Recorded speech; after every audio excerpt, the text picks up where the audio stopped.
오늘은 에베소서에 대한 말씀을 좀 들을 텐데, 이 신약 성경 가운데 이 사도 바울이 기록한 이 편지 형태의 이 서신서가 13권이 있습니다. 근데 그 중에서 4권은 감옥에서 그 당시에 내가 목회했던 장소에 편지를 통해서 복음을 증거하기도 했고, 때로는 어떤 사람에게 감옥에서 개인적으로 편지를 보내기도 했었던 이런 그 옥중서신이라고 하는 이 서신이 4개가 있습니다.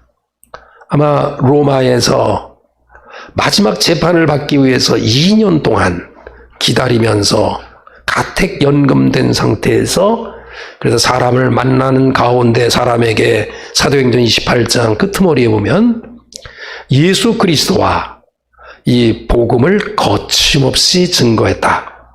하나님의 나라와 예수 그리스도의 복음에 대한 모든 것을 거침없이 전했다.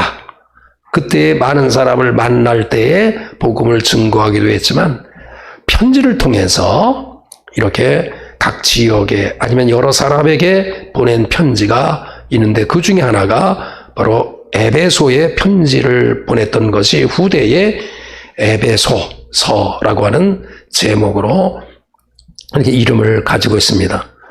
그래서 에베소서라고 하는 이 편지, 이 성경은 그러니까 로마 감옥에서 있었을 때 보낸 편지예요. 근데 여러분이 에베소서 1장부터 6장까지에 있는 말씀에서 살펴보면 어떻게 감옥에 있는데, 감옥에 갇혀 있어서 지금 여러 가지로 불편한데 어떻게 그렇게 감사로 하나님께 영광을 돌릴 수 있을까? 오늘 3절에 있는 말씀부터, 오늘 본문에 있는 말씀 이전에 3절부터 14절에 있는 말씀을 통해서 보면 조그만 힌트를 얻을 수 있어요. 저와 여러분에게 있어서는 믿음의 사람으로서 항상 이 구별해야 될 것이 있습니다. 그것이 바로 땅에 속한 복과 하늘에 속한 신령한 복이 있다고 하는 것을 우리는 구분할 수 있어야 돼요. 오히려 우리 믿음의 사람에게 있어서는 땅에 속한 어떤 이러한 복을 바라기보다 하늘에 속한 신령한 복을 우리가 구할 때, 또 그것을 믿을 때, 그것을 실천하기 위해서 노력할 때 우리는 그 어떤 것도 나를 빼앗아갈 수 없다. 감옥에 나를 쳐넣어도 두 손을 묶고 두 발을 착고에 채워서 나를 움직이지 못하게 하는 포로로 삼는다 할지라도 나를 자유케 할 수 있는 것은 신령한 복을 추구하는 자에게만 이렇게 자유함을 얻을 수 있다는 거예요. 그래서 3절부터 14절에 있는 말씀에서 보면 기독교인에게 있어서는 하나님께서 허락하시는 하늘에 속한 신령한 복이 있다는 거예요. 기독교가 말하고 있는 이 복은 마치 시장에서 자판대에 이렇게 얹어놓고 파는 싸구려와 같은 물건이 아니라는 거야. 이 싸구려와 같은 물건이 아니라 소중한 금과 보석과 아름다운 가치 있는 것들을 보관하는, 마치 그 보석함과 같은 그 안에 들어가 있는 아주 귀한 것이 바로 하늘에 속한 복이라는 거예요. 그러면 우리의 정답은 확실히 나와 있는 거예요. 우리가 살아갈 때 썩어질 이 세상에서 보여지는 세상적인 복을 추구하는 것이 아니라 거룩한 하늘에 속한 신령한 복에 대한 감사와 그 신령한 복에 대한 믿음이 있어야 된다는 거죠. 그래서 그 신령한 복에 대해서 3절부터 14절에 있는 말씀에서 보면 쭉 나열을 해요. 이 에베소라고 하는 곳에 편지를 보내는 이 사도 바울이 인사말로 3절부터 14절에 신령한 복을 주신 이 하나님을 찬송하리로다 이런단 말이에요. 그런데 그 찬송하는 그 이유를 보니까 나를 예정하시고 택하여 주셨다고 하는 그것에 대한 이 복에 대한 감사가 이루어지는 것을 알 수 있어요. 저와 여러분에게 있어서 신령한 복이 무엇인가? 세상의 많은 사람들 가운데 많은 사람들은 이 세상에 속해 있는 이러한 복을 가진 사람들이 많이 있어요. 우리가 부러워할 정도로 세상에 복을 받은 사람이 있단 말이에요. 그러나 우리 믿음의 사람에게 있어서는 세상 사람들이 가지지 못한 이 신령한 하늘에 속한 복이 있는데 바로 그것은 우리를 예정하셔서 하나님의 자녀가 되게 하시고 더 나아가서 인류 역사 속에서 사탄이 뿌려놓은 이러한 죄의 대가로 말미암아 죽을 수밖에 없는 이러한 유전 형질 속에 흐르고 있는 이 죄의 이 흐름을 단절시켜 주신 구속의 은혜, 이것이 바로 우리에게 있어서는 신령한 은혜라는 거예요. 저와 여러분에게 있어서 그 사도 바울이 에베소 교회를 향해서 감사한 이유는 아마 크게 두 가지일 거예요. 나를 오래전부터 택하여 주셨다는 것에 대한 감사. 여러분 지금도 우리 주변에 많은 사람들 있잖아요. 그 많은 사람들 가운데 나를 예수 그리스도를 믿게 하시고 교회 안에 머물 수 있게 된다고 하는 것은 하나님의 특별하신 선택임을 여러분이 믿으셔서 선택받은 우리 자신에게 있어서 그 선택해 주신 그 예정하신 복은 세상의 복과 비교될 수 없는 복이라는 거예요.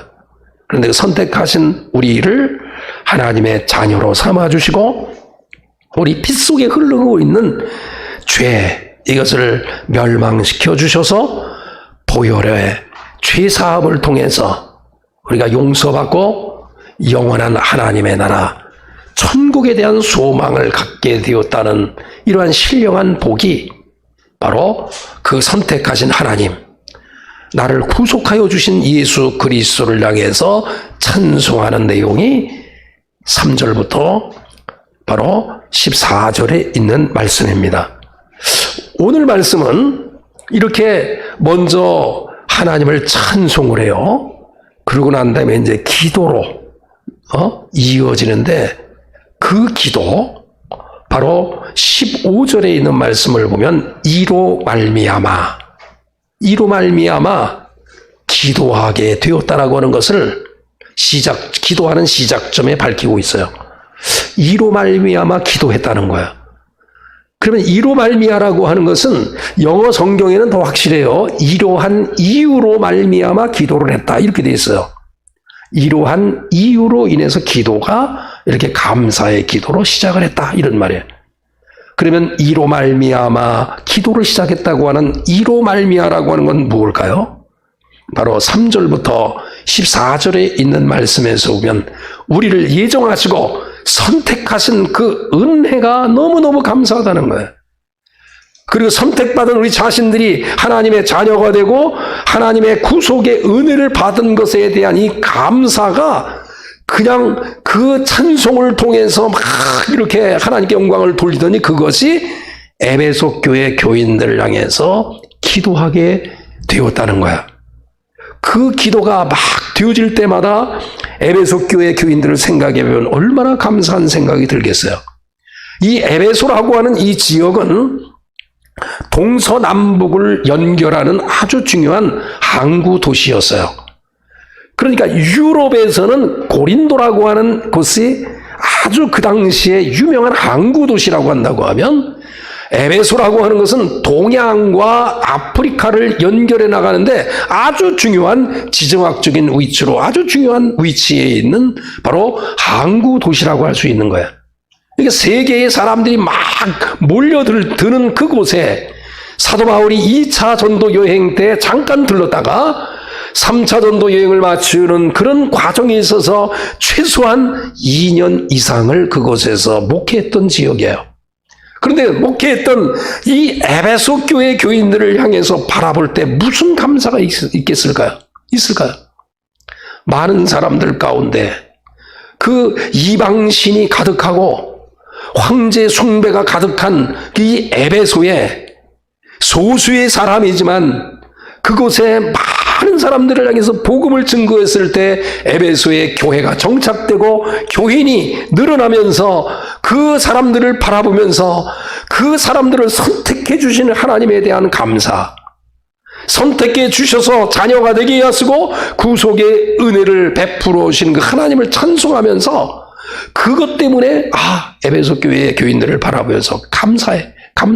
그래서 그로 인해서 기도가 시작되는데 또 하나의 부수적인 기도는 그들과 관련되어 있는 거야. 그들과.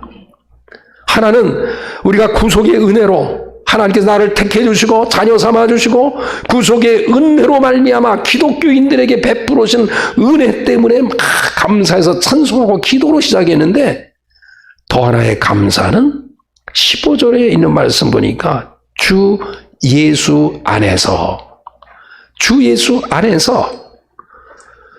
에베소 교회 교인들이 믿음을 갖고 에베소 교회 교인들이 사랑해하는 그 모습을 바라보면서 그 소식을 들었던 거야. 15절에 보니까 나도 듣고 이렇게 돼 있죠, 뒤에.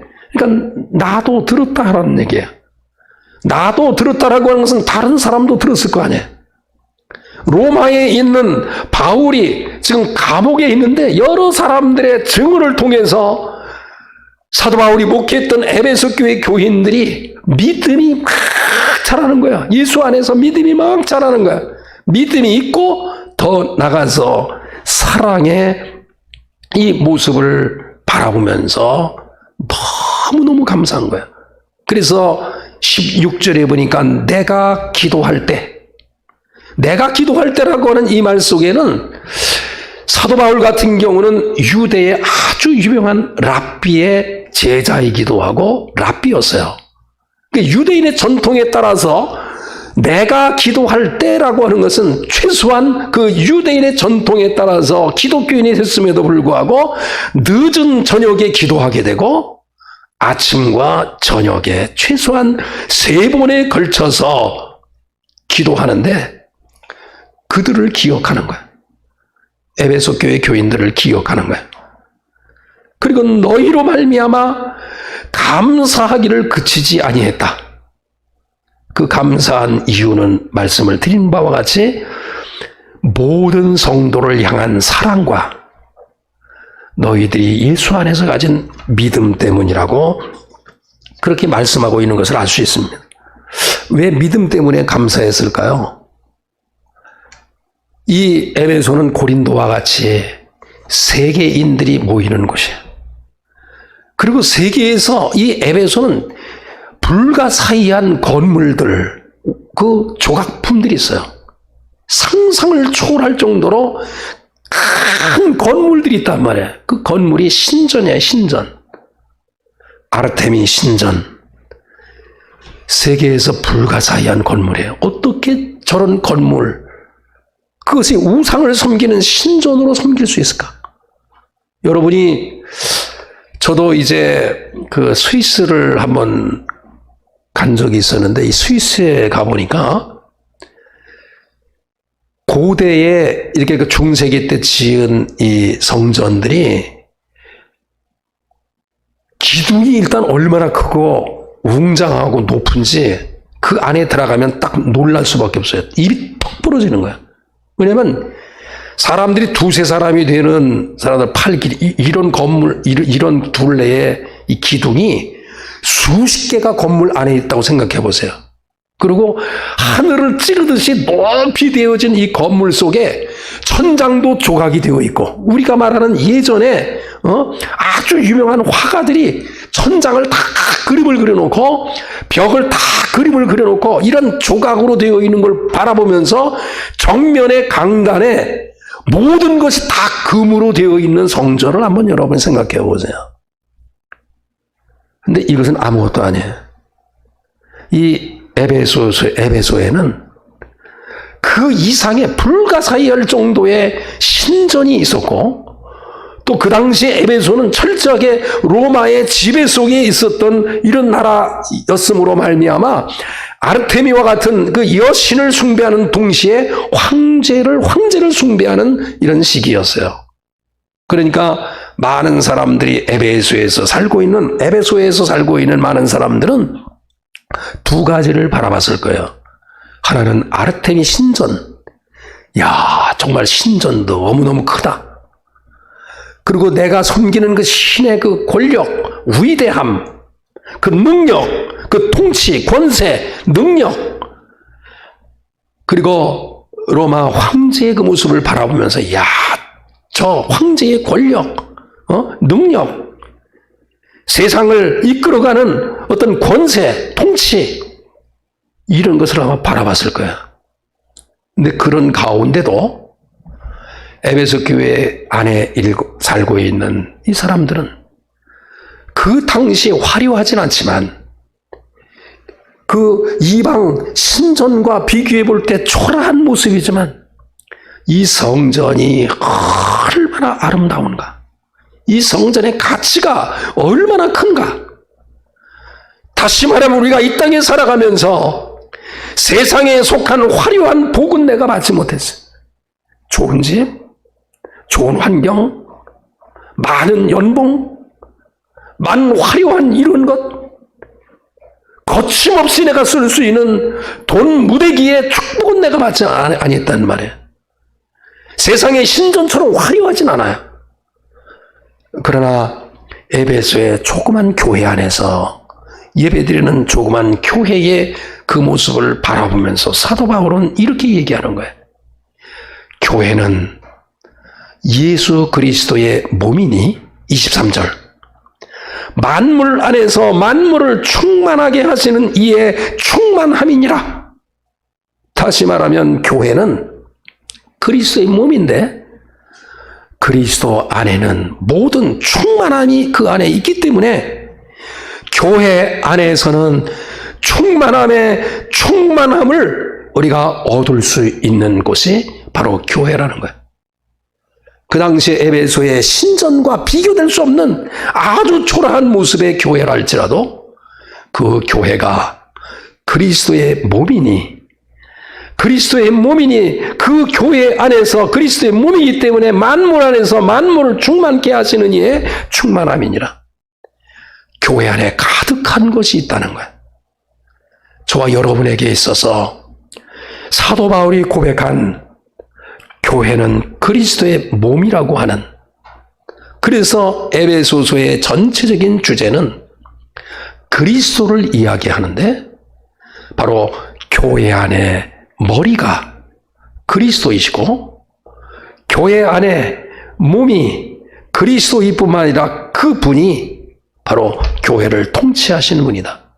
황제의 권력과 황제의 권세와 능력과 주권을 바라보면서 황제의 권세와 황제의 능력과 주권, 통치가 온전한 통치요, 온전한 주권이 아니라 그리스도의 그 크신 능력, 그분이 가지고 있는 모든 통치 21절, 권세와 그리고 능력과 주권이 세상뿐 아니라, 그러니까 이 땅에 이 세상뿐 아니라 오는 세상에 일컫는 모든 이름 위에 뛰어나게 되신 분이 바로 예수 그리스도로 하시는 거예요. 그 예수 그리스도, 모든 통치, 권세, 능력과 주권과 이 세상뿐만 아니라 오는 세상에서도 가장 왕 중에 왕이신 그 분이 교회의 주인이시라는 거예요.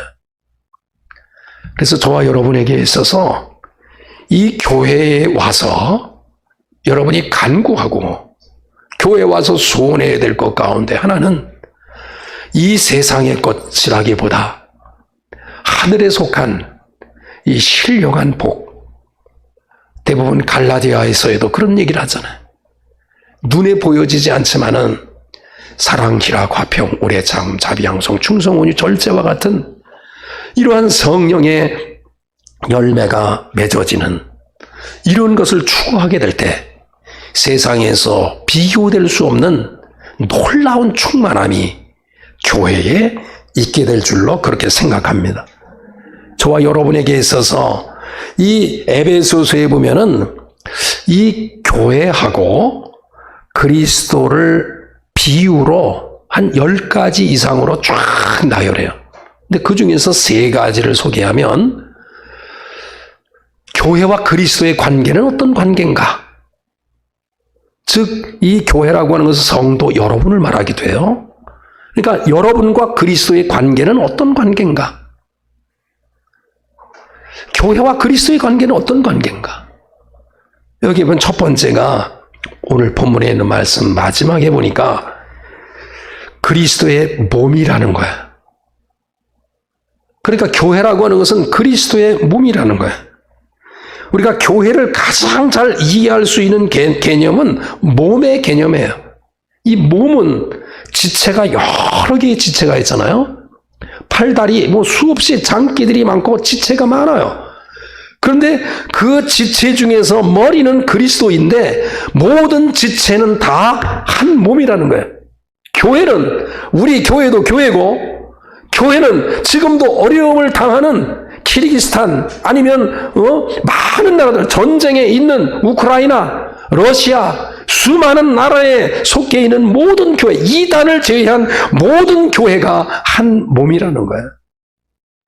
그래서 우리가 기도할 때 우리 교회를 위해서 기도하는 것도 중요하지만 나와 상관이 없는 교회를 위해서, 어쩌면 좀 몸집이 큰 활동이 많은 큰 교회를 위해서도 여러분이 기도하시고, 또 지금도 개척교회, 미자립교회 이런 교회를 위해서 기도하시고, 서두에 우리가 함께 기도했지만은 지금 우크라이나의 선교사, 정말 이분은 자기의 생명을 그 안에 바쳤다고 보면 돼요.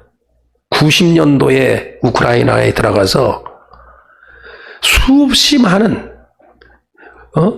봉사와 선교를 통해서 수많이 애를 썼던 장종일 선교사님의 이 교회가 다 무너지고 다 교인들이 흩어지는 상황 속에서 폴란드에서 그가 피신해 있고 지금 당장 여러 선교를 통해서 의복을 제공받고 먹을 것을 제공받고 잠자리가 불편한 가운데도 그것에 대한 기도를 올리지 아니하고 성도의 아픔과 성도의 그 아픈 그 교회를 위해서, 교회의 구성원을 위해서 기도하는 그런 그 모습처럼 저와 여러분도 우리 교회를 위해서 기도하시고, 세상의 사람들은 세상 나라를 만들어가기 위해서 대통령도 세우고 강요도 세우고 수많은 사람들을 세우듯이 우리는 교회 안에서 하나님의 나라를 세우기 위해서 때로는 장로님으로, 권사님으로, 목사로, 평신도로 세움을 받은 저와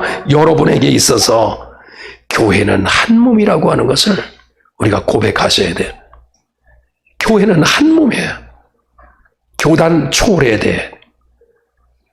어떤 색깔을 초월해야 돼. 우리 교회에 있다가 다른 교회에 갈 수도 있는 것이고, 다른 교회에 있다가 우리 교회에 올 수도 있는 이 공통의 교회, 이러한 공교회 개념의 이 바로 교회의 관이 에베소서에서 우리에게 교훈하는 바입니다. 그래서 그리스도의 몸이라는 거야.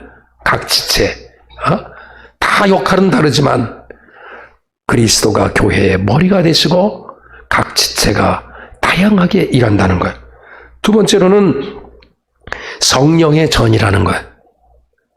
이 교회라고 하는 것은 어떤 것인가를 물을 때 성령을 이렇게 모시고 사는 곳, 그러니까 저와 여러분은 움직이는 성전이 되는 거예요. 이 교회는 성령의 역사가 있어야 되고 하나 되게 하시는 성령의 충만함이 있을 때 교회라고 할 수 있는 거예요. 성령 안에 거해야 바로 교회라는 거예요. 그리고 세 번째로는 에베소 5장 22절과 24절에 있는 말씀을 보면 예수 그리스도와 우리와의 관계, 예수 그리스도와 이 교회와의 관계를 신랑 신부, 결혼한 부부 관계로 말씀하고 있어요. 그리스도와 교회, 그리스도와 성도의 관계를 남편과 아내와의 관계로 묘사하고 있어요. 저와 여러분에게 있어서 만약에 이렇게 데이트를 한다. 결혼하기 전에 데이트를 한다. 이 데이트할 때의 만남과 결혼하고 난 이후의 만남은 완전히 다른 거예요. 데이트할 때는 내가 상대방을 더 생각해보고 고르고 그래도 돼요. 결혼해서는 부족한 것을 서로 채우고 부족한 것을 함께 나누고 협력해서 함께 나누는 거예요. 끊을래야 끊을 수 없는 관계가 바로 나와 그리스도와의 관계. 그래서 나는 신부, 그리스도는 남편. 그래서 저와 여러분에게 있어서 신부된 우리 자신들이 그 좋은 남편, 그 안에 모든 것을 가지고 계신 그 남편을 신뢰하면서 다른 남자 바라보지 말고 또 다른 것 찾지 아니하고 나와 그리스도의 관계를 부부관계로 생각하셔서 떼어지지 않는 여러분이 될 수 있기를 간절히 축원합니다. 그러면서 기도하면서 구체적으로 이렇게 기도해요. 17절에 있는 말씀을 살펴보면 하나님, 저희들로 하여금 하나님을 아는 지식이 더해달라고. 하나님을 아는 지식이 더해달라고.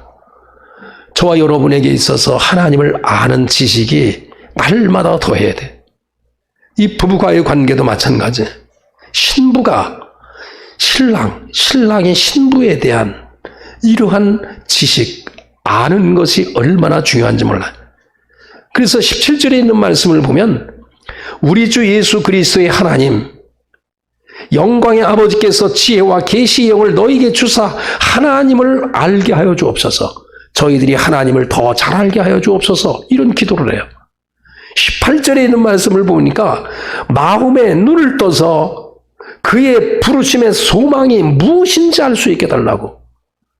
저와 여러분에게 있어서 하나님께서 우리를 부르신 그 이유가 무엇인가? 그 우리를 부르심의 소망이 무엇인가? 그들은 믿음이 있었고 그들은 사랑이 있었어요.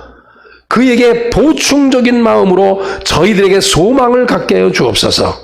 저와 여러분에게 있어서 참된 소망을 가질 수 있는 저와 여러분이 될 수 있기를 간절히 축원합니다. 그러면서 18절에 보면 하나를 더 추가해요.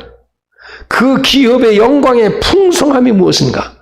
그러니까 값싼 이런 세상의 축복이 아니라 비교될 수 없는 영광의 풍성함이 무엇인가 저희들이 알 수 있게 달라고. 그러면서 19절에 있는 말씀 보니까 이렇게 고백해요. 하나님의 그 놀라우신 위력, 하나님의 놀라우신 그 도우심, 그 능력에 있어서 우리에게 베풀어 주신 그 은혜가 무엇인 줄 알 수 있게 달라고. 그래서 과거를 생각하면서 하나님께서 우리에게 베풀어 주신 그 크신 은혜가 무엇인가, 그리고 지금 하나님께서 베풀고 계시는 현재의 그 능력과 그 은혜가 무엇인가, 그리고 앞으로 있게 될 우리를 베푸실 그 은혜의 지극히 크심이 어떠한 것인 것을 알게 해 주옵소서.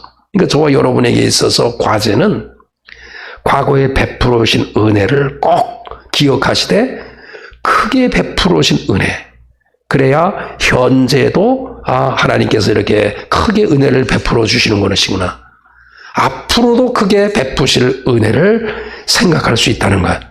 그분이 누구신가요? 20절에 있는 말씀을 보면 그 당시 황제, 그 당시의 우상의 권력과 힘이 아니라 바로 그의 능력이 그리스도 안에 있음을 말씀하면서 죽은 자들 가운데 다시 살리신 주의 은혜에 있다는 사실과 바로 내가 믿는 예수 그리스도, 그 본체이신 하나님의 통치, 권세, 능력, 주권이 세상에서 비교될 수 없다는 거예요. 그 하나님을 믿고 나가면서 섬기는 바로 그것이 교회라는 거예요. 저와 여러분에게 있어서 교회는 다른 것이 아니라 교회 안에는 23절에 있는 말씀처럼 모든 것이 그 안에 충만한 거예요. 싸구려로 충만한 것이 아니라 값비싼 보석으로 채워졌음을 믿고 그것을 추구하고 그걸 간구하고 소망하면서 나가게 될 때 풍요로운 것이, 비교될 수 없는 것이 여러분과 여러분의 가정과 일터에 함께할 줄로 믿고 그런 하나님을 찬송합니다.